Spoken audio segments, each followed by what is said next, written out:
Hello everybody, welcome back. Today as well we have got you another video. In this video I'll show you how you can make a new Cash App account.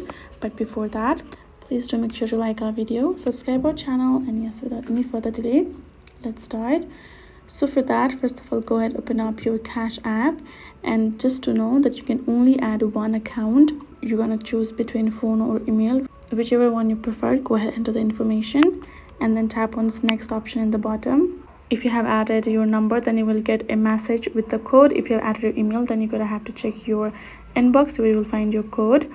Go ahead, simply enter the code right over there and tap on next again. Now then simply enter your zip code and then again tap on next in the bottom. Now you simply have to create yourself in a unique cash tag. Go ahead, type it in, and if it's available, you will be able to right away tap on next and go to next step.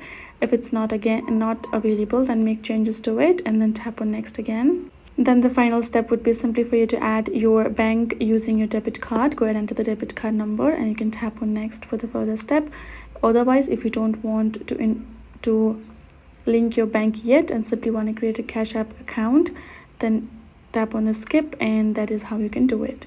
So this is simply the steps. Hope this video was helpful to you all. Thank you so much for watching, and yes, I'll see you guys in our next video.